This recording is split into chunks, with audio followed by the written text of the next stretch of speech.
سورۃ الانبیاء کی آیت نمبر 7۔ الحمدللہ وکفی سلام علی عبادہ الذین اصطفی خصوصا علی سید الرسل وخاتم الانبیاء وعلى آلہ واصحابہ الاتقیاء اما بعد فاعوذ باللہ من الشیطان الرجیم بسم اللہ الرحمن الرحیم وما ارسلنا قبلك الا رجالا نوحی الیہم فاسألوا اہل الذکر ان کنتم لا تعلمون وما جعلناهم جسدا لا يأكلون الطعام وما كانوا خالدين ثم صدقناهم الوعد فأنجيناهم ومن نشاء وأهلكنا المسرفين لقد أنزلنا إليكم كتابا فيه ذكركم أفلا تعقلون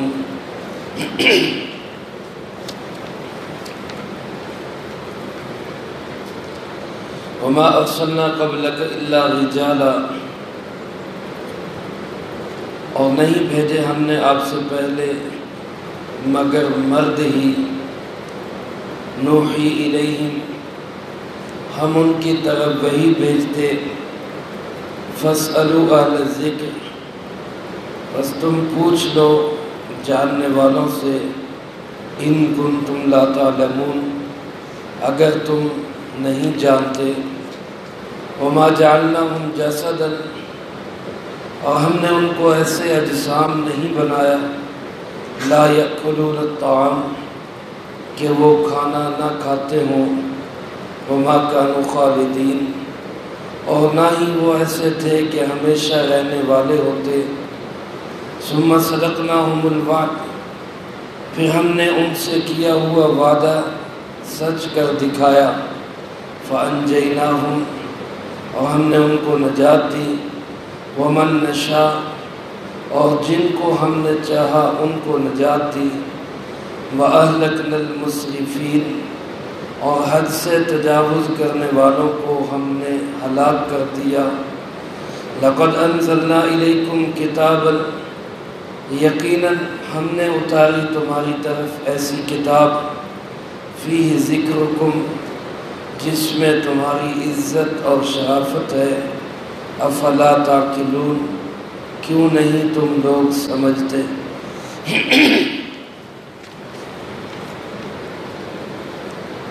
اس سے پہلی آیات مبارکہ میں اللہ رب العالمین نے آغاز سورۃ انبیاء علیہم السلام میں قیامت کے قریب ہونے کا ذکر فرمایا، اور اس کے بعد جناب محمد کریم صلی اللہ علیہ وسلم کی رسالت اور ختم نبوت کا تذکرہ ہوا۔ اہل باطل کو، جناب نبی پاک صلی اللہ علیہ وسلم کے مخالفین کو جہاں توحید میں زبردست اختلاف تھا، مرنے کے بعد کی دوبارہ زندگی میں عقیدہ آخرت میں اختلاف تھا، وہیں ان کا ایک شدید ترین اختلاف جناب محمد کریم صلی اللہ علیہ وسلم کی رسالت کے متعلق بھی تھا، اور خاص طور پہ یہ ایک اعتراض اور ایک اشکال جو پہلی قوموں کو بھی رہا کہ نبی اور رسول ایسا ہونا چاہیے کہ جو ہم انسانوں کی طرح کھانے پینے کا محتاج نہ ہو، اس کو کھانے کی ضرورت نہ ہو، اس کو بیوی بچوں کی ضرورت نہ ہو، اس کو کوئی اور دنیاوی تقاضا، بشری تقاضے جو ہے وہ اس کے ساتھ لگے ہوئے نہ ہوں، ایسا رسول ہونا چاہیے۔ پہلی قوموں نے بھی انبیاء علیہ السلام پہ یہی اعتراضات کیے، خود جناب محمد کریم صلی اللہ علیہ وسلم کے متعلق بھی اہل باطل کو یہی شبہ تھا، یہ کیسے رسول ہے کھانا کھاتے ہیں، بازاروں میں چلتے پھرتے ہیں، کاروبار کرتے ہیں، تجارت کرتے ہیں، معاملات کر رہے ہیں، اور بیوی بچے ہیں اور ان کا خاندان ہے۔ رسول تو کوئی فرشتہ ہونا چاہیے جس کا کوئی دنیا سے اس کا کوئی لین دین نہ ہو۔ اللہ پاک نے اس کا جواب کئی جگہوں پر دیا ہے اور اس بات کا اظہار فرمایا کہ ہم نے بشر ہی کو رسول بنا کے بھیجا ہے۔ انسانیت کے ہی منتخب افراد کو ہم نے ان کے سروں پہ نبوت کا تاج سجا کے انہی کو قابل تقلید اور اتباع بنا کے دنیا کے اندر بھیجا ہے۔ یہاں بھی اسی بات کے اظہار کرتے ہوئے فرمایا وَمَا أَرْسَلْنَا قَبْلَكَ إِلَّا رِجَالًا، اے میرے محبوب جناب محمد کریم صلی اللہ علیہ وسلم، ہم نے آپ سے پہلے بھی جتنے بھی رسول بھیجے ہیں وہ سب کے سب مرد ہی تھے۔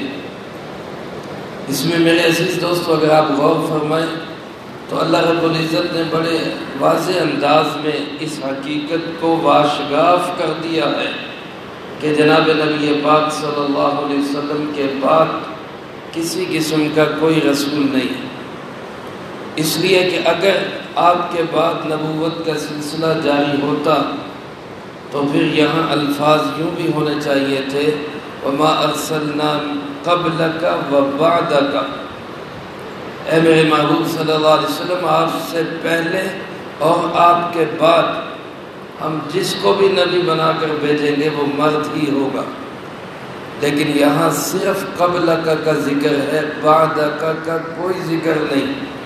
یہی ایک واضح ترین اشارہ ہے اور دلیل ہے کہ رسول اللہ صلی اللہ علیہ وسلم اللہ کے آخری نبی ہیں۔ چنانچہ فرمایا ہم نے آپ سے پہلے جتنے بھی رسول بھیجے وہ سب کے سب رجال تھے۔ رجال عربی زبان کے اندر رجل کی جمع ہے اور رجل کہتے ہیں مرد کو، یعنی ایک تو وہ انسان تھے اور دوسرا وہ مرد تھے۔ اللہ رب العالمین نے کسی فرشتے کو یا کسی جن کو اللہ نے انسانیت کی تبلیغ کے لیے، ہدایت کے لیے رسول بنا کے نہیں بھیجا۔ جتنے بھی پیغمبر اور رسول علیہ السلام تشریف لائے، جن کے آخری نبی جناب محمد کریم صلی اللہ علیہ وسلم ہیں، وہ سب کے سب نوع بشریت سے تعلق رکھتے، ان کا تعلق انسانیت سے ہی ہے۔ بعض لوگ اس پہ کہہ دیتے ہیں کہ جی نبی کو انسان کہہ دیا تو یہ نعوذ باللہ نبی کی توہین ہے۔ میرے دوستو ایسا ہرگز نہیں، نبی کی توہین نہیں، اللہ کے نبی انسان ہی ہوتے ہیں، بشر ہی ہوتے ہیں، لیکن ایسا کوئی بھی بے وقوف انسان نہیں کہہ سکتا کہ ایک عام انسان میں اور اللہ کے نبی میں کوئی فرق نہیں ہوتا۔ ایسا کوئی نہیں کہہ سکتا، کوئی بے وقوف انسان بھی ایسی بات نہیں کر سکتا۔ اللہ کے نبی نوع بشر سے ہے اور نوع بشریت سے ہوتے ہوئے فخر البشر ہوتے ہیں، سید البشر ہوتے ہیں، تمام انسانوں میں سے منتخب ترین افراد ہوتے ہیں۔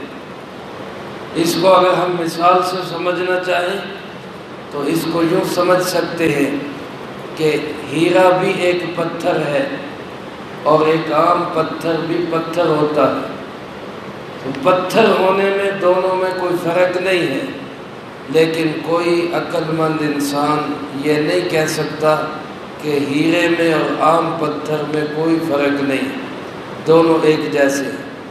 جیسے پتھر ہونے کے باوجود ہیرے میں اور عام پتھر میں زمین و آسمان کا فرق ہے، اسی طرح اللہ کے نبیوں کو علیہم السلام نوع بشریت سے ہونے کے باوجود ان میں اور عام انسانوں میں زمین و آسمان کا فرق ہے۔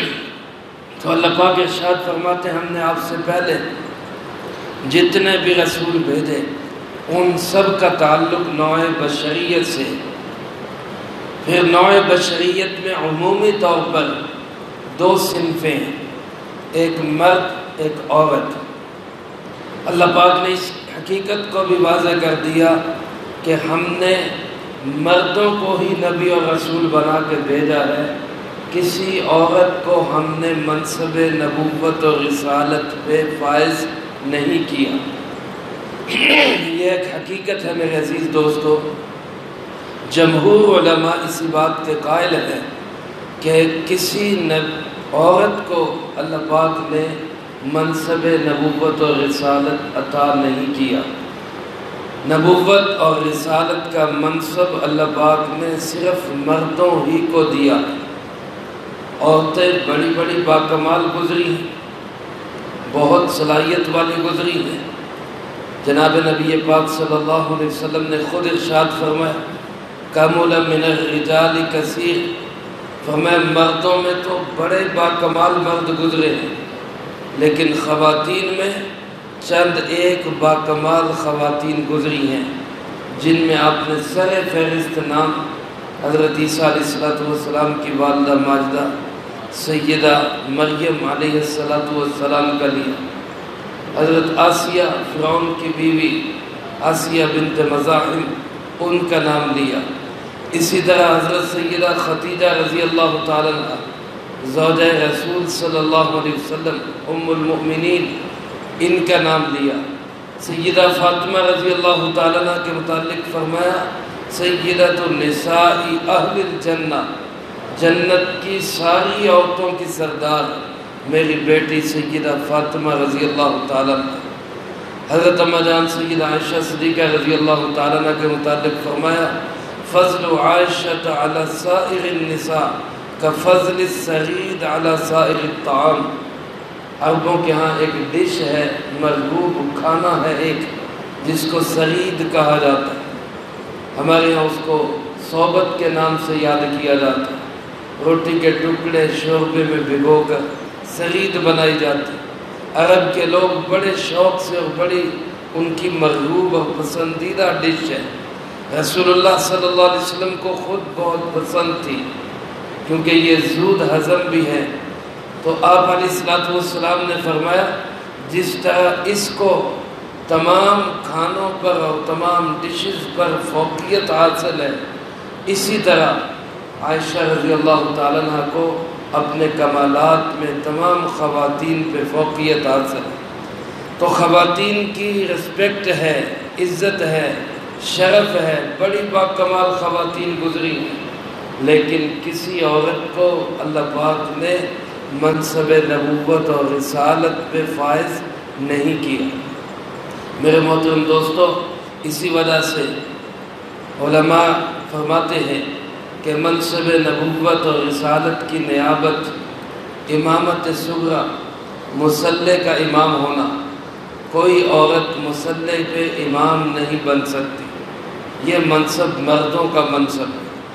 اسی طرح جب امامت صغریٰ پر کوئی عورت براجمان نہیں ہو سکتی، ایسے ہی امامت کبریٰ حاکم وقت بھی کسی عورت کو نہیں منتخب کرنا چاہیے۔ عورت اس قابل نہیں ہو سکتی کہ وہ کسی بھی ادارے کے سربراہی کے طور پہ، وہ گھر کی ملکہ ہے، گھر کی سربراہ ہے۔ رسول اللہ صلی اللہ علیہ وسلم نے اس کی ذمہ داریاں تقسیم کی ہیں، وہ اپنی جگہ پر باکمال ہے، اپنے دائرۂ کار کے اندر۔ آج اللہ معاف کرے ہم مغرب سے اس قدر محروم ہوئے کہ ہم نے عورت کی آزادی کا نام اس کو جو ہے وہ ریسیپشن پہ بٹھانے میں لے لیا کہ اس کو جو ہے ریسیپشن پہ بٹھائے تب یہ آزاد ہے، یا اس کو جو ہے وہ گراؤنڈ ہوسٹس یا ایئر ہوسٹس بنا کے مردوں کی خدمت پہ لگا دیں تو تب یہ آزاد کہلائے گی، ورنہ یہ غلام کہلائے گی۔ میرے محترم دوستو، یہ آزادی نہیں، یہ عورت کے کردار پہ بدترین داغ ہے۔ اللہ ہمیں اس سے محفوظ فرمائے۔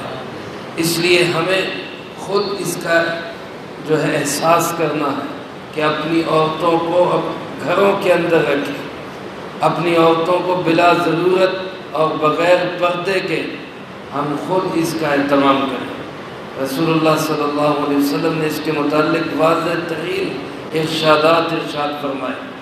ابھی نماز میں آیات پڑھی گئی، اللہ پاک نے اپنے محبوب صلی اللہ علیہ وسلم کے گھر کی عورتوں کو، بیٹیوں کو، ازواج مطہرات کو حکم دیا، کرنا فی بیوتکن، گھروں کے اندر قرار پکڑو، گھروں کے اندر قرار پکڑو، یہ حکم دیا گیا۔ اور وہ خواتین ہیں جو انتہائی مقدس ہیں، جن کی شرم و حیا کے سامنے فرشتے بھی رش کرتے ہیں۔ آج کی خواتین کے متعلق یہ سوچا بھی نہیں جا سکتا جتنا تقدس اور پاکیزگی ان خواتین کے اندر تھی۔ اور اس زمانے کے مرد وہ بھی انتہا درجے کے مقدس اور پاکیزہ مرد تھے۔ جب اس ماحول میں اللہ ان کو حکم دے رہا ہے کہ تمہارا قرار گھروں میں رہنے کے اندر ہے، تو آج یہ کیسے باور کیا جا سکتا ہے کہ جناب آج شعور ہے اور آج حیا زیادہ ہے یا آج کوئی مسئلہ نہیں۔ میرے محترم دوستو، ہمیں مرعوب ہونے کی ضرورت نہیں، ہمیں متاثر ہونے کی ضرورت نہیں، ہمیں خود اپنے دین پر پورے احساس ذمہ داری کے ساتھ عمل پیرا ہونے کی ضرورت ہے۔ اللہ ہمیں اس کی توفیق نصیب فرمائے۔ اللہ پاک ارشاد فرماتے، میرے محبوب ہم نے مردوں کو ہی بھیجا اور ہم ان کی طرف وحی بھیجتے تھے، نوحی الیہ، ہم ان کو پیغام دیا کرتے تھے۔ اور اگر کسی کے دل میں شک شبہ ہو تو ان سے کہے فاسألوا اہل الذکر، اہل علم سے پوچھ لو۔ اہل ذکر سے مراد اہل علم، اور اس سے مراد وہ لوگ ہیں جو پہلی کتابوں کے عالم تھے۔ میرے محبوب صلی اللہ علیہ وسلم اگر ان کو آپ کی نبوت اور رسالت سمجھ میں نہیں آ رہی کہ آپ بشر ہو کے رسول کیسے بن گئے، تو آپ ان سے کہیں، پہلے علماء سے پوچھیں کہ موسیٰ علیہ السلام کیا تھے، کیا وہ بشر نہیں تھے؟ عیسیٰ علیہ السلام کیا تھے، کیا وہ انسان نہیں تھے؟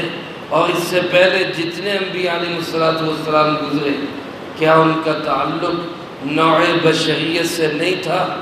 جب وہ سب بشریت سے تعلق رکھتے تھے اور یہ ان کو نبی اور رسول مانتے ہیں، ابراہیم علیہ السلام کو اللہ کا نبی اور رسول مانتے ہیں، تو پھر آپ پہ کیا اعتراض ہے؟ آپ کو کیوں نہیں رسول مانتے؟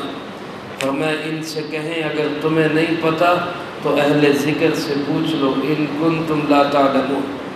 اسی آیت کے ضمن میں علماء نے یہ لکھا ہے کہ جس آدمی کو دین کے مسائل کا پتہ نہ ہو تو اس کا فرض یہ ہے کہ وہ اہل علم سے پوچھ کر عمل کرے، اہل علم سے پوچھ کر پھر اس پہ چلے، یہ فرض ہے۔ فاسألوا حکم ہے، اہل ذکر، اہل ذکر سے، اہل علم سے سوال کرو اگر تمہیں خود معلومات نہیں ہے، اگر تم مسائل کو نہیں جانتے۔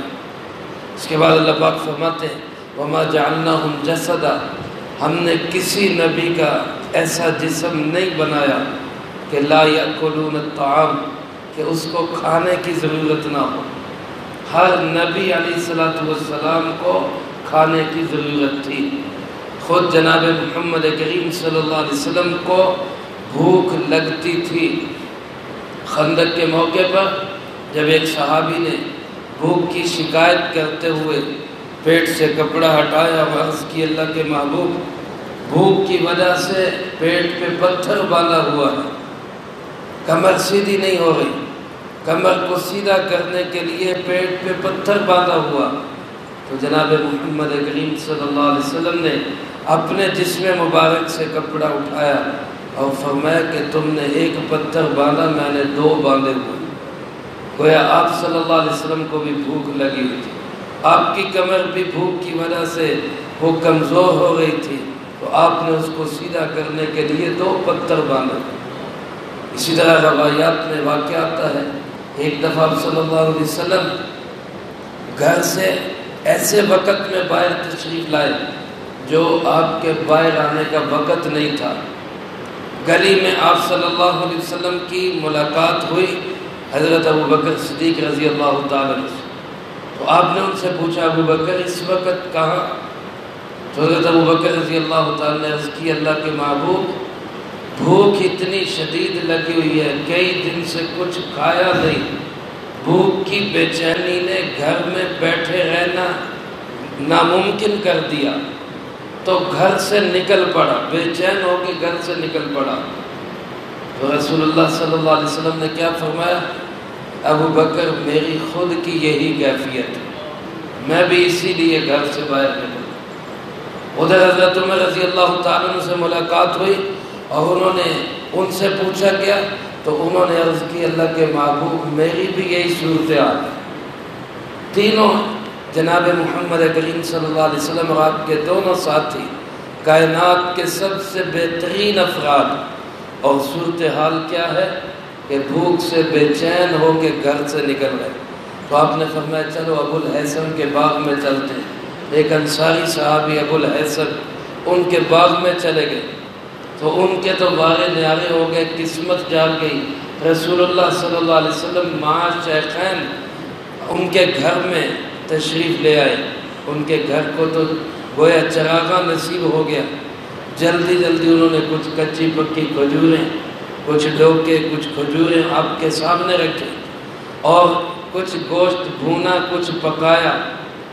اب کتنے دن کی بھوک کے بعد یہ کھانا نصیب ہو گیا، اور جب یہ کھانا سامنے آیا تو رسول اللہ صلی اللہ علیہ وسلم نے ایک جملہ ارشاد فرمایا جسے سن کے حضرت عمر کی چیخیں نکل گئی۔ آپ نے فرمایا عمر ان چیزوں کے متعلق اللہ پاک نے فرمایا میں سوال کروں گا، یہ وہ نعمتیں ہیں جن کے متعلق سوال ہوگا۔ لَتُسْأَلُنَّ يَوْمَئِذٍ عَنِ النَّعِيمِ، نعمتوں کے متعلق سوال ہوگا، یہ وہ نعمتیں ہیں جن کا سوال ہوگا۔ حضرت عمر نے کہا اللہ کے محبوب اتنے دن کی بھوک کے بعد یہ کھانا ملا، اس کا بھی سوال ہوگا۔ آج میرے محترم دوستوں ہم اپنی صورتحال کا جائزہ لیں، صبح دوپہر شام اور درمیان میں چائے، کوئی وقت ایسا نہیں گزرتا جس میں بھوک کی لذت ہی ہمیں محسوس ہوتی ہے۔ یہ بھوک میں کیا لذت ہے، اور پھر ان نعمتوں پہ شکر ادا کرنا۔ اگر اللہ ہمیں یہی توفیق نصیب فرما دے تو بہت بڑی بات ہے، ہمیں ہر حال میں اللہ کا شکر ادا کرنا چاہیے۔ تو بہرحال آپ صلی اللہ علیہ وسلم کو بھوک لگی، حضرت ابوبکر صدیق کو بھوک لگی، حضرت عمر رضی اللہ تعالیٰ عنہ کو بھوک لگی، تو اللہ فرماتے ہیں ہم نے آپ کا جسم کسی نبی کا جسم ایسا نہیں بنایا کہ اس کو کھانے کی ضرورت نہ ہو، اور نہ ہم نے کسی نبی کو ایسا بنایا کہ خالدین وہ ہمیشہ دنیا میں رہے، ایسا بھی نہیں۔ اللہ کے نبی آئے اور دنیا سے چلے گئے، آپ نے بھی یہاں ہمیشہ نہیں رہنا، آپ نے بھی دنیا سے پردہ فرما جانا۔ لیکن ایک حقیقت اور سچائی ہے، ایک بات اٹل ہے، دو ٹوک ہے کہ جو لوگ اللہ کے نبیوں کے ساتھ لگ کے چلے، ہم نے اپنا وعدہ ان کے ساتھ سچا کیا۔ ثم صدقناہم الوعد، ہم نے اپنا وعدہ پورا کیا ہے۔ فانجیناہم، ہم نے ان انبیاء علیہ السلام کو بھی نجات دی۔ ومن نشاء، اور جن کو ہم نے چاہا اپنے نبیوں کا ساتھی بنایا اور ان کو ہم نے نجات دی۔ وَأَهْلَكْنَا الْمُسْرِفِينَ، اور جنہوں نے نبیوں کی مخالفت کی، آج رسول اللہ صلی اللہ علیہ وسلم پوری کائنات کے نبی، قیامت تک آنے والے آخری انسان کے نبی جناب محمد کریم صلی اللہ علیہ وسلم، تمام علاقے، تمام زمانے اور تمام قومیں سب کے سب امتی ہیں جناب محمد کریم صلی اللہ علیہ وسلم کے۔ اگر کوئی آپ صلی اللہ علیہ وسلم کا حمایتی بنے گا، اللہ کا وعدہ آج بھی سچ ہوگا، اس کو نجات ملے گی۔ اگر کوئی آپ صلی اللہ علیہ وسلم کا مخالف بنے گا، اللہ کا وعدہ سچ ہوگا، آج بھی ہلاکت و بربادی اس کا مقدر بنے گی۔ اللہ مجھے آپ کو اپنے محبوب صلی اللہ علیہ وسلم کا حمایتی بننے والوں میں شامل فرمائے۔ اللہ پاک فرماتے ہیں اہل عرب کو خاص طور پہ اور عمومی طور پہ ہم سب کو مخاطب کر کے فرمایا لقد انزلنا، یقیناً دو تاکیدیں ہیں، لام بھی تاکید، قد بھی تاکید، بات کو پختہ کرنے کے لیے کوئی شک نہیں، یقینی بات ہے، حقیقی بات ہے کہ ہم نے ہی اتارا ہے، انزلنا الیکم، ہم نے ہی تمہاری طرف بھیجی ہے، کتاباً، ایک ایسی کتاب، فیہ ذکرکم، جس میں تمہاری عزت ہے۔ اس کتاب سے مراد قرآن کریم ہے، اور ذکر سے مراد نصیحت بھی ہے۔ علماء فرماتے ہیں ذکر کا ایک معنی عزت اور شرافت بھی ہے کہ اے عرب کے لوگوں اور اے امت محمد صلی اللہ علیہ وسلم، تمہاری عزت اور تمہاری شرافت اور تمہارا فخر اور غرور اور ناز اس قرآن کریم کے ساتھ جڑا ہوا ہے۔ میرے محترم دوستو، آج تک ہمارے سامنے ہے جس نے اس پاک کلام کو اپنی زندگی کا حصہ بنایا ہے، مشن بنایا ہے، اللہ نے اس کو دنیا جہان میں لازوال عزت نصیب فرمائی۔ آج ہم صحابہ کرام رضی اللہ تعالیٰ مجمعین کا نام عزت سے لیتے ہیں تو اس کی حقیقی وجہ کیا ہے کہ انہوں نے قرآن و سنت کو سینوں سے لگایا۔ علامہ اقبال رحمۃ اللہ علیہ اسی کو واضح کرتے ہوئے یوں فرماتے ہیں، وہ معزز تھے زمانے میں، صحابہ کرام رضی اللہ تعالیٰ مجمعین، وہ معزز تھے زمانے میں مسلمان ہو کر، یعنی ان کو اللہ نے عزت دی ہے اسلام کی وجہ سے، اور ہم خوار ہوئے، ہم اس زمانے کے لوگ، علامہ اقبال رحمۃ اللہ علیہ اپنے زمانے کے لوگوں کو فرما رہے، اور ہم تو ان سے بھی بہت پیچھے چلے گئے، کہ ہم خوار ہوئے تارک قرآن ہو کر، قرآن کو چھوڑ دیا۔ حکیم الامت نے ہماری تشخیص کر دی ہے، مرض بتا دیا ہے کہ قرآن کے چھوڑنے کی وجہ سے ذلیل و رسوا ہو گئے۔